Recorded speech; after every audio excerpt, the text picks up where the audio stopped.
welcome to the show. I'm here today on BeamNG Drive with a challenge. You see, we've used this canyon jump a fair few times. It is rather good fun. You have to jump, well, cross the broken bridge from this side, launch your car over here, and the goal is to try and survive it. Doesn't have to be pristine condition, the car, but as long as it can drive forward and backwards and steer vaguely left and right, that's good enough for me. Now, we've launched various cars over the years over this jump, but I have a question, and a question I intend to answer. How little horsepower do I need to make this jump? Because if we teleport back to our car, this is the start line, this signpost, and the goal is, well, so this is kind of an acceleration test. There are some other things that come into it as well to do with strength of the car, a little bit of aerodynamics as you're flying through the air, and all of that kind of thing. This is the most bog standard K series I can get. 258 horsepower, and we're looking pretty good actually. That's that's about perfect, isn't it? You need about 116 miles an hour. Ooh, we lost control on the landing. That has killed it. Okay. It bounced awkwardly on the landing and went round. That car, I mean, we do traditionally give vehicles 3 attempts because it's Beam and you never know what might happen. That's very unfortunate that it lost it on the landing. So, yeah, you really want to be doing 116, maybe 115 you'd get away with just about to get the lovely smooth landing to clear all the jagged edges on stuff. Ooh. Okay, and what is a bumpy landing zone? That's more like it. The car will land. Honestly, that is... I wish I could have planned it, but that is perfectly positioned, perfectly done to make it across there in one piece. So 258 horsepower, that's not a crazy amount of power. I mean, it's a good chunk of power, but that's not utterly ridiculous. That is enough to get a K-Series over this jump cleanly. So let's go and take some power out and see what happens. So the car remains exactly the same as it was, only now, with a different ECU in it, we have lost 100 horsepower. 157 horsepower is not very much, the weight is still the same, so our acceleration is going to be significantly worse. We are not going to be hitting the 117, 118 mile an hour mark. Now the hope here, we're not going to clear, we're not going to land nicely. The K-Series, I don't know if it's going to be strong enough to deal with. This is more of a test to see how far off we are. 103 miles an hour is not great over here. Ooh, that's going to be... that's not actually been the crunch I thought it was going to be. That's going to hurt, surely. No, it hasn't hurt. Well, I mean, it has hurt. All the suspension's blowing out. The engine is damaged. The radiator is gone. Did it? Oh, I thought the engine stalled. It didn't. The K-Series is immensely tough. Well, I was going to say, presumably, like, we failed. There was weight saving we could do on the car and that kind of thing to start, helping increase the acceleration. But that's actually done it with 100. I wasn't expecting that. 157 horsepower, a massive impact. Strength of the car is also going to play a part in this, because if the car can survive horrific impacts, it'll get away with, well, less speed across there. Yeah. I was already not prepared for that one, but 157 horsepower is all it takes. I think we got a bit lucky on the bounce. It didn't didn't dig into the grooves, but this is a fully functioning car. I mean, certainly in terms of Beam, it doesn't quite steer perfectly, and the handling's not great, but it does do the bits that you need it to. K-Series, you have surprised me. You might be the victor. This might be the best choice. Of course, we're going to have to try. I feel like there must be cars that can do it. This is still 1.5 tons. There are lighter cars. We shall experiment, but that is a serious benchmark. Okay, so up next we have got, this is another unmodified spec of car, if you like. It's one of the I've forgotten immediately. I was trying to look at the badge, so I've forgotten. ZXi version of a Covert. Now, 126 horsepower. This is less power than we had in the K series, but note, power to weight ratio is actually higher because the vehicle is much lighter. It's a mere 1,000 kilos. If 126 horsepower can get you over the canyon jump, I suspect we will probably be hitting the ramp at a similar pace to the K series. Might not be identical. We may be a little, well, hopefully we'll be a little faster. It's whether this survives that is the question. Oh, it's going to be 100 miles an hour. That's not good. Oh. You know what? Weirdly, the damage isn't as much. The problem is the bit that got damaged. The radiator going, that's fine. Doesn't need that. The problem part is we lost one of the half shafts at the front. So we only have one-wheel drive. This does not have a diff that would allow it to work. Now, that could be rectified. I am allowed to modify these cars, of course. So we could modify the car to survive the hit, or with a diff that would allow it to be one-wheel drive. We may have to look into that. I'm going to try it again just in case we can find a way to make it work. Of course, being front-wheel drive, there's a lot of stress on those front wheels, and it's, yeah, damage to those is a problem. Or don't hit, it's just going to go nose first. It's going to break. Broken both of them this time around. That's a bigger crash and a bigger roll. That might be the problem the Covert faces, is that it just wants to nosedive into the floor. Now, something we could try, because if the K series flew nicely, it flew level and it flew the kind of a way you want. I don't know whether this is going to work. What if? Now, we know there is an element of aero in this. If I give it a lot of rear wing, can I try and get... Now, it's going to cost... It's going to cause some drag, but I don't know if that's going to really... When we're dealing with such low power, I don't know if that's going to too much affect my top speed here. In theory, it's going to try and tip... We're going to try and pull... Well, push the back of the car down. Pull the front of the car up. So the goal here is to try and have it fly in a slightly better way. I want it to hit with the rear of the car. It has worked. The fuel tank has gone. Can you land nicely now? Oh, engine damage, fuel tank gone. We don't have long to test it. There's a lot of fire. it's a small bit / a lot bit on fire, but it works. All it took was the wing. 126 horsepower and a fair assistance of a wing. This actually drives better than the K series that made it over as well. I mean, it's had to smash the back end of the car up, and there is a lot of fire, and it will run out of fuel, and it will overheat shortly, and the brakes are now cooking because it's on fire, but it bloody did it. 126 horsepower. That's impressive. We're actually needing way less power than I ever thought we would. Quite cinematic as well. So, we shall remain with the Covert. And now, admittedly, we haven't lost a huge amount of power in this. It's gone down to 110 horsepower. Everything else has remained the same. I think this power to wear ratio is along the lines of the K series. I didn't actually make a note of what that was. I believe that was about 0.10 something or other. The hope is that this will do a similar thing. We're not going to be that much slower. Oh, I say that. No, that's 92 miles an hour. Don't think that's going to enjoy it. I think we're going to hit the ground too hard on that side. We are going to go tumbling, and it is now a very... Oh, God. It's a really big fireball of a car there. Okay. I'm not sure that's ever going to make it. We'll give it another try. I think it's just too slow. The Covert, while the wing can try and... The wing will do so much to try and help keep the nose up in this front-wheel drive car. I think it's always... It's now so slow that we're going to be hitting... We're not hitting the flatter part of the landing zone. We're hitting the kind of raising part, which is always going to cause a huge amount of damage to the car. Oh, and we're going to hit... Oh, we've bounced off the side of it. There's the fuel. The fuel tank survived this time. We're not going to have a big fireball, but the half shafts are all gone. I mean, it's one of those that you might get one really lucky bounce. I mean, we have seen it. We got quite lucky with the previous one.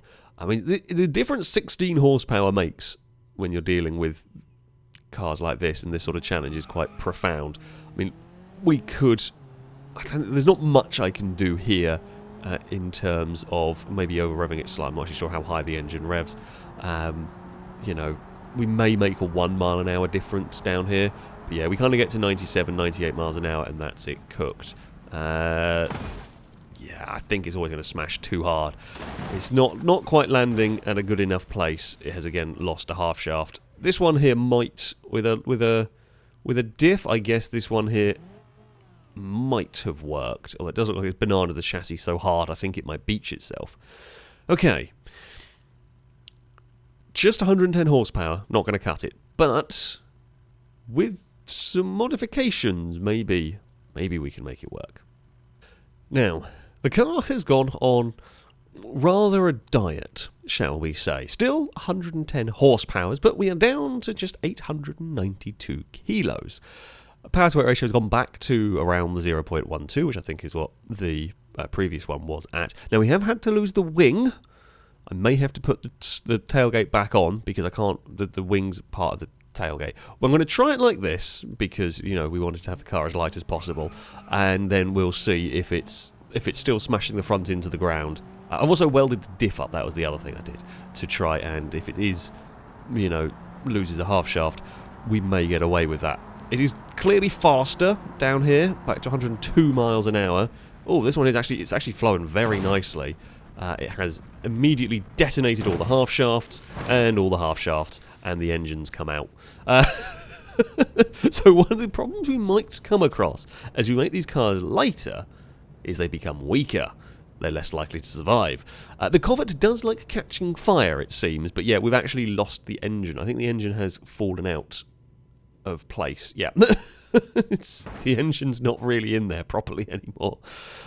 So yeah, we may lose some structural integrity, rigidity, and so on of the car as we start doing this. Yeah, that is a problem for the vehicle, really. I don't quite know how we can get away with that. Because that was significant. I mean, that landing was very similar to the previous landing in terms of impact. It just has done did a lot more to the car. It was a better run this time. I didn't miss a shift. Oh, okay, that's actually quite good. Don't break everything. Okay, it has not broken everything. It's damaged radiator, damaged engine. I think we're good. We've done it. 110 horsepower, and it has made it across. Oh, that's fantastic. I mean, that is borderline. Well, it was a slightly better run up by me. We just got a couple more miles an hour out of the car. We got about as good a landing as we could. The secondary landing was harsh. I mean, it's not. Your spine would feel it, that's for sure, and it's not exactly in a great shape, is it? This vehicle, but 110 horsepower has been all it's needed to get across the canyon, and it does still fully function. Everything is working as it should. I mean, is the sub 100 horsepower possible? I'm not sure with a Covert, but we have some things that maybe, just maybe, will work. Now, I'm not expecting this one to actually make it across the canyon. It has a mere 40 horsepower.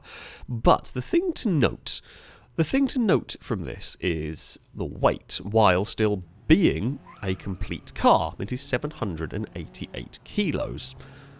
Now, that's promising. And I'm also curious as to just how far this is going to go. I don't know why the airspeed is broken, but let's not worry about that. We can still judge predominantly on the wheel speed. It's unlikely to be that far inaccurate, but 78 miles. It's not even going to make it. Oh dear. Oh, the poor. It's a little bit unhappy. It's a little bit unhappy right there. That is one hell of a smash. Okay. Funnily enough, 40 horsepower. Unless you've got a bike, I don't think you're making it, and then surviving the landing is probably not going to be very good. But the interesting thing is, yeah, the car is so light. So what we are going to do is we're going to modify it a little bit. We're going to see what is the Performance 1 block here? 47 horsepower. We might need to go for the Performance 2 block. That looks like we're into the 50s. Shall we get some fuel injection going on? Up to 75. I mean, the goal here would be 102. That's actually a pretty good amount to be working with here. 102 horsepower. Now, power to weight ratio is higher than that of the Covert that made it at 110. So, let's see what this vehicle will make of the jump. Now, we should be going fast enough to at least hit the landing zone. Strength of the car is a whole different ballgame, and we will worry about that when we get to it. Of course, as light as the car may be, we are now just very low on power. Oh, that's really struggling to make it. I think it's going to drive, though. I mean, the fuel tank is gone. Again, we are exploding fuel tanks in this, an alarming amount. It works. It's on fire. It's another fireball. It has beached itself immediately. I mean, I've got to say... Oh, I'm in the wrong gear. By the rules we set out, this drives, it steers... It won't do it for a long time, as the fire has claimed it. That has made it. It's at 102. I'm going to write these down, because I'm going to forget. That is 102 horsepower. Oh, the sub 100 is definitely doable, I think, with this one. So, once again, a big diet has been had for the car. 91 horsepower through a combination of slightly tweaking the parts we've got. Power to weight ratio has actually gone up at 0.136. Could this survive? When I set out to do this challenge, I was not thinking 90 horsepower would even be a contemplation for making this jump. The vehicles aren't landing it cleanly, making this jump, but they are landing it. Oh, we are really struggling for power. That's only 97 miles an hour. Now, it may get lucky. It's detonated the rear. Now, again, the fuel tank is gone, but this is front-wheel drive, and front-wheel drive cars do not care if the back of it has been smashed to pieces. The engine has not fallen out. 91 horsepower has got across that jump. That's incredible. First time of asking, and I mean, okay, yes, it doesn't drive great because the rear wheel is, I mean, that's a lot of camber, and the fuel has now run out because, you know, the rear fuel tanks rupture quite a lot on the landings. I don't know, how do we keep that? So where do we go from this? I don't know if there is much. I don't know if there is much at all that can genuinely start getting much less power and hoping to make the jump. That's astonishing. 91 horsepower in the beta that has made it across that canyon. And honestly, I've seen cars that struggle to make it across the canyon, like landing like that plenty of times. Much bigger and tougher cars and everything. That is incredible. That is still okay, despite all the structural integrity, all the parts come off it. That has done it. I mean, I feel like we're going to have to go Picolina next. Now, before we go Picolina, I had forgot I had downloaded the Twingo mod, or the Tango as I should say. Of course, very, very low power, very light car. 64 horsepower. Let's see. This feels like a bit of a stretch too far, to be honest with you. We are some 30 horsepower down. I mean, we're a third almost power down. And it's... I mean, this can be light, and it will be light by the time we're done with it, or as light as it can be. However, 80... That's not going to be it. It's not... Oh, it's kind of close. Got closer than the 40 horsepower one. Oh... That's a big smash. Oh, we've made it like a 90-degree angle at the front. Okay. 64 horsepower. That's not going to cut it.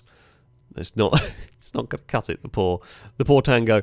We're going to strip some weight and see... I mean, it wasn't too far away from at least hitting the landing zone, so there's hope for it. Now, with all of the weight... Oh, I say all of the weight's chucked out of it. Hold on a second. There is more weight that can... in theory, come out of it. Oh, there's much more. I didn't know the way it's broken down. I didn't notice. This is basically what I have been doing. I wasn't showing this particularly because it's not the most exciting part of the video. But we're basically just going, if there's an option, empty it. The Twingo is very naked now. We were up to 0.1 in terms of power, so it's just... This may hit the landing zone, but front-wheel drive is probably not what you want for this challenge. There is a plus point to it, in that if the vehicle flies level enough, and the way it hits the landing zone... Basically, a rear-wheel drive car, you hit any of the wheels, you're going to have a problem. You're going to lose steering or drive. Front-wheel drive, you can smash the rear of the car up as much as you like, doesn't matter. 95 miles an hour, come on Twingo, you can make it! Ooh, engine is broken. Engine is broken, Twingo is sad. I mean, it got far enough to hit the bridge, but that's about it. Now, maybe if we aim for... So, here's my thinking, here's my logic. We hit here. Now, if we hit this side, the crack is slightly lower down, so we might hit there. Basically, if we can hit that part rather than the gap, we might be okay. But yeah. One of the things we are seeing a little bit here, and I kind of mentioned it with the last one, these cars are now so light, I'm having to use the lightest thing I can find, that when they are hitting the landing zone, they are actually not taking as much damage, not doing as much damage to themselves as some of the other cars have done here. 94 miles an hour, that's still going to hit the wrong point, isn't it? It's just not fast enough. I mean, there is a very silly strategy here, and that is we actually want to land ever so slightly shorter than we have been. We want to land on this part. If we can't jump far enough to hit this part, we want to hit this part and bounce. But that's going to take a hell of a judgment call, because 1 mile an hour is probably going to make the difference here. If I let off too much, we're just going to fall into the abyss, and you know, this is so difficult to get any speed out of it. No, so we're going to go over this side. I'm going to have a tiny lift there, boot it, try and bounce it. Oh, come on, Twingo. Yes, land on your roof. It's done it! The Twingo's done it! 64 horsepower, and it's actually done it without any significant mechanical damage. Look at it go! The little Twingo that could. 64 horsepower is all it has taken to get over the... All of the vehicles that have failed this jump in the past are now quite... It's quite embarrassing. The vehicles that have been unable. The plan worked perfectly as well. I lifted off for a second. Well, not even, like, just a fraction before it left the jump. The goal to land, we hit exactly where I wanted to hit in terms of the landing zone. We bounced perfectly. We landed on the roof of the car, which is fantastic because that will crush the roof and not damage any mechanics. And again, this is, I've driven to destruction cars in a lot worse state than this, have been, functioned like this. This is actually pretty good. It steers both ways fairly well. Doesn't go in a straight line, but it's more than usable in terms of beam. 64 horsepower. Admittedly, very light at 6. The power to weight ratio is still about that 0.1 is kind of what you need to get across. You just need to keep getting your car lighter and lighter, as it is yet just 644 kilos. And a bit of fudging it and a bit of careful planning with the landing. But the Twingo has actually done it. I think it's Picolina time now, but I don't think the Picolina's going to be able to do that. Now, what can a Picolina do? Now, there are varying amounts of power I can go for with this one. I have opted to give it 61. Now, this is technically less than we had in the Twingo, so it would be a new personal best. Now, this is still a fully kitted out car. It is not going to make it, I don't presume, at this. Power to weight ratio is probably too low. I'm not sure we're going to go for... Okay, interesting. Okay. That, I was not expecting it to jump that far. It actually got a lot closer to making it onto the bridge than I thought possible. It hasn't. It's ended up in a crumpled ball and mess at the bottom of the hill, but that was going better than I thought it would. That was, yeah, pretty good going. I think we stripped this car down It's probably going to have to do it in a very similar way to the way that the Twingo did, but it might do it. So, one very much lightened Picolina later, we've got the power to ratio back to the 0.1. This, in theory, and I mean this is a really big in theory, might be able to make it. One of the things that helps this car is going to be the fact that it's rear engine, rear wheel drive. That's good for drive surviving. Bad news, engine, fuel tank in the front. That's going to rupture almost every time, I imagine here. Oh, bad news, other bad news, it handles a bit wobbly. Oh, everything's detonated on landing. It jumps a little bit further. I mean, everything has detonated on this. It does jump a bit further, though, than the Twingo, which is interesting. It does move about. It doesn't quite have the same suspension qualities that the Twingo. I mean, you know, this is a very, very old car. There's the Twingo modern suspension was actually a bit better ride control over here. And I mean, I know this is a bit weird what we're talking about, judging what we're doing, but it is actually significant with the vehicles moving around. Yeah, it's hitting the same thing. It's going to be, the engine has come out. It's going to essentially become the same game, pretty much, is we've got to land. I don't know if this car will survive the impact in the same way that the Twingo did. I don't know if it will, as the engine's just poking out the bottom. If we can land, and it's a really, really small, it's a really difficult one to gauge the landing zone on, but if we can land on the first part, bounce, and then land on the roof, that would be perfect. Got trying to do like little corrections with this car is not great. That's not enough of a lift. Oh.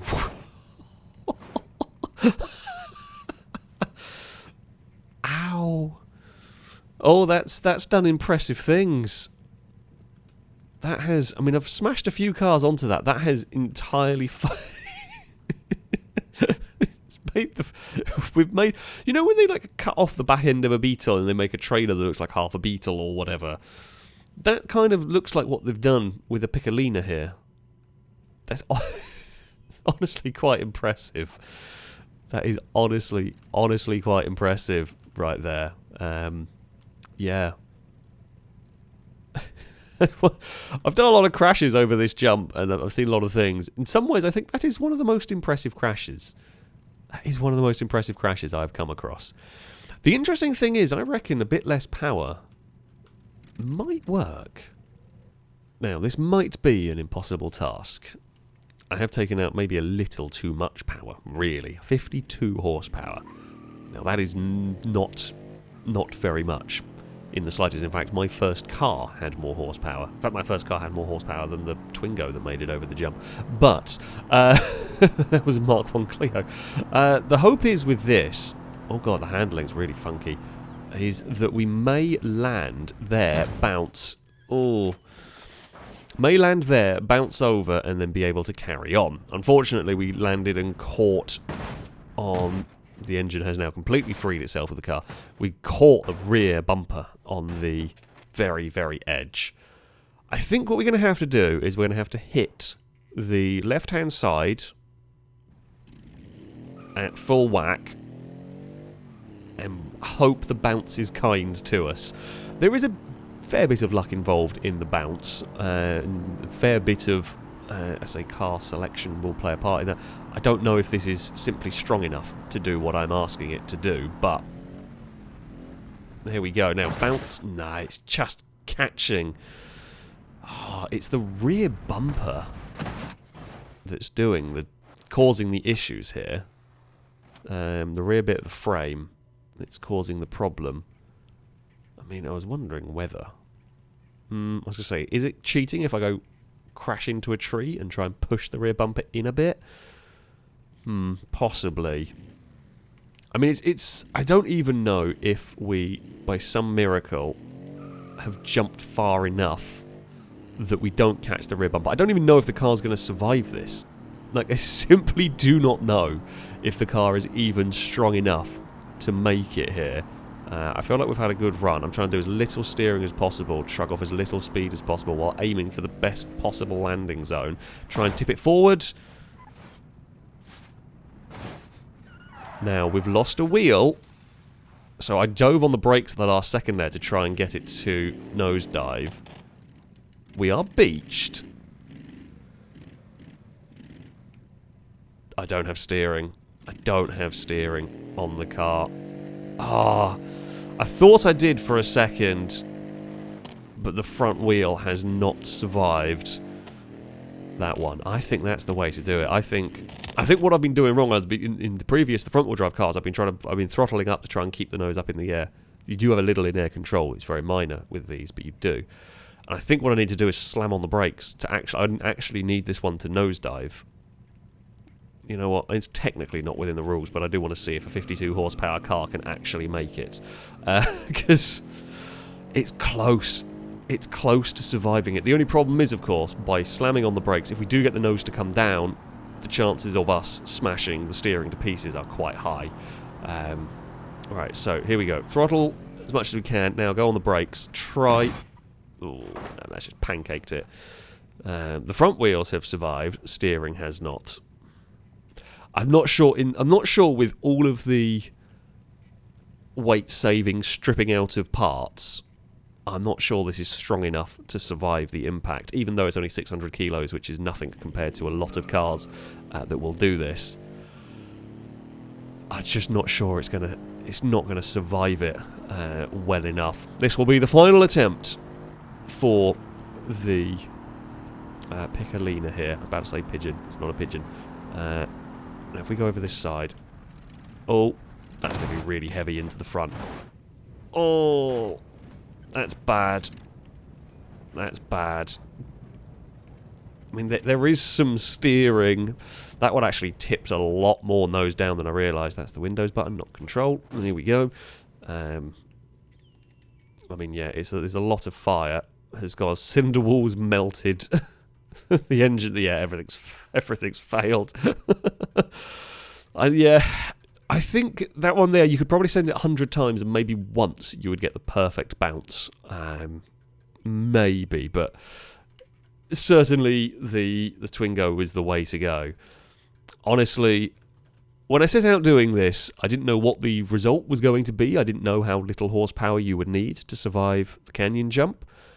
What I can tell you is I never expected the answer to be 64.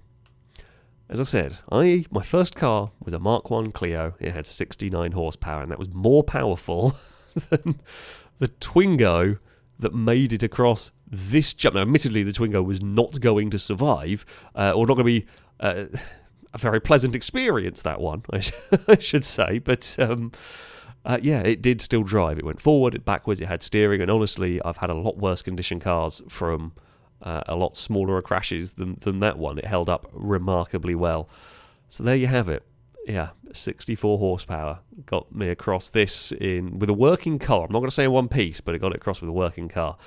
It's been interesting. Bizarre beam science for you, but it has been quite good fun, I have to say.